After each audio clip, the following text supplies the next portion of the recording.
3 years ago, we were very lucky to receive grants from the Mellon Foundation and the Booth Ferris Foundation to be able to invite directors from the United States, but also from abroad, to work here at Repertorio and to bring their talent and new ideas to our wonderful theater company. In 2010, I was invited by Theater Communications Group to be part of the U.S. delegation to the International Theater Festival in Bogotá, Colombia.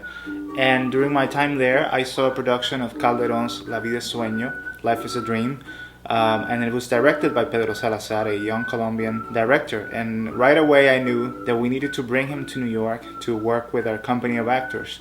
So we arranged for him to meet with René Buch and Robert Federico back in New York. Then we met with Pedro Salazar as soon as he arrived in New York City, and he had a wonderful resume because he had worked throughout Europe and Latin America, and he had even studied at Columbia University here in New York City. We asked him what type of theater he wanted to do, and he mentioned that he loved classical theater, but he asked us what writers we had never done with Repertorio Espanol.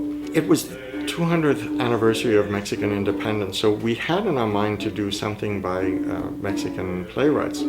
And immediately we thought of Sor Juana de la Cruz or Ruiz de Alarcón. Well, a few weeks later he called back saying that he had read La Verdad, Sospechosa by Ruiz de Alarcón, and that this would be the play that he wanted to debut in New York City. So I chose La Verdad, Sospechosa because it's a play about lying, which is it's kind of a simple fact. It's a play in which the morality at the end is it's bad to lie. But I think it's an interesting exercise for an actor who's always trying to find the truth, but he's always lying a little bit. So there are a lot of nuances that come through that, and that presses the point of the comedy. It gives the actor a lot of obstacles to work with, and a lot of dramatic irony for the audience when they're seeing the action evolve. I was also driven to the author, Ruiz de Alarcón. He was born in Mexico, in the New Spain, when Mexico was part of the Kingdom of Spain. And then he goes to study and to have a career in Madrid. And he always had the vision of the outsider, of a tight and Catholic society at the time that was beginning to, it came from a very good time of flourishing, and now it's starting to lose its colonies, and it's very tight and hypocritical.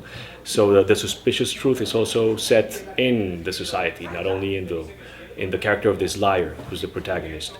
So I was interested in the idea of the American or the Indiano who comes to Madrid and has that look of as an outsider. So I'm thrilled to be doing that in Repertorio. I've known Repertorio since I was a young student in the United States, back in the 90s, through Jorge Alitriana, a Colombian director who's done a lot of work here.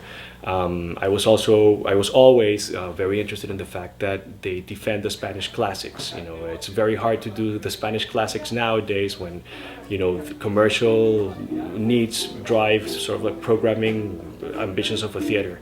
So doing La Verdad Sospechosa is a gift, really, for a director nowadays. I'm just thrilled to be working in Repertorio and to be back in New York doing a professional production like this one in Spanish.